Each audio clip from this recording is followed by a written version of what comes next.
In the second part, I have to say, being beaten up by Ray Fiennes was pretty fun. It wasn't always comfortable, but it was fun. I did quite enjoy. I enjoy scenes like that where I get slapped around a bit. That's quite fun. Yeah. So that was good. That was definitely a highlight. Being on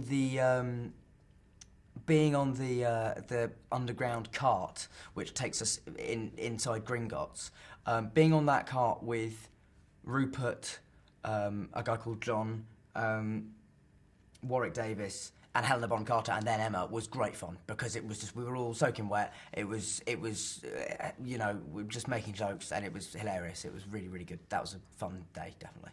Fun few days.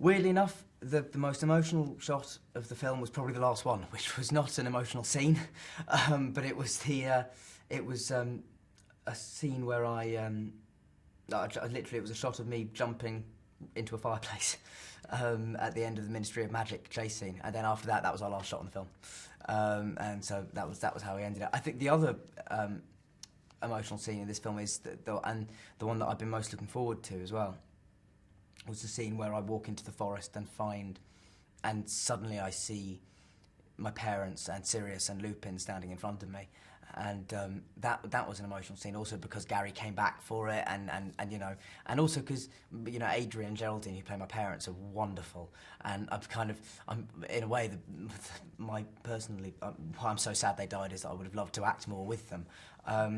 And also the character of Lupin dying for me is one of the most upsetting in all the books because I love that character. And so yeah, that scene was pretty emotional, I think. It should be anyway.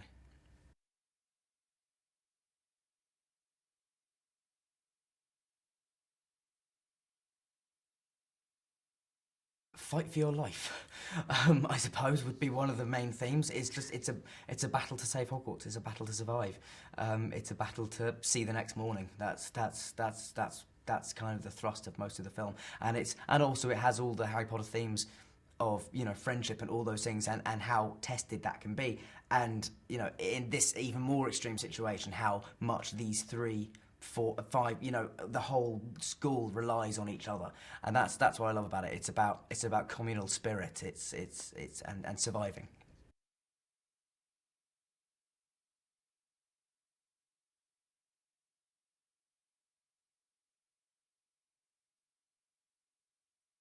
I like to think it has in some ways. Certainly for fantasy films, I think we've us and Lord of the Rings. I think we obviously came out around the same time, and they were just, at that stage, sort of designed for a much older audience, you might say. But yeah, I mean, I certainly think we've set a very high standard because we've had fantastic directors, and we've also shown that we're not afraid of taking it in a direction that wouldn't necessarily be expected. I don't think many people expected either Alfonso Cuarón or David Yates to be names in the hat for any Harry Potter films.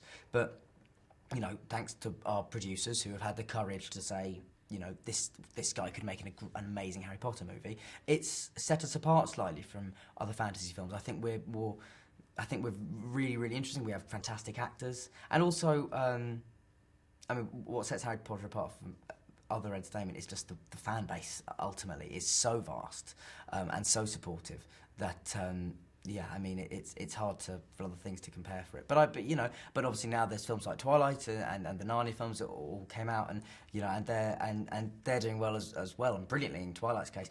But I think Harry Potter manages to combine an innocence and an Englishness with an edge you rarely see in sort of supposedly children's films.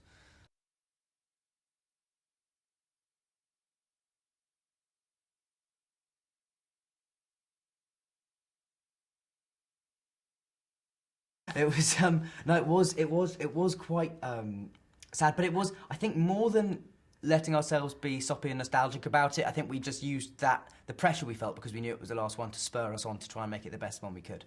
I think we channeled that energy into a more positive, sort of constructive frame of mind.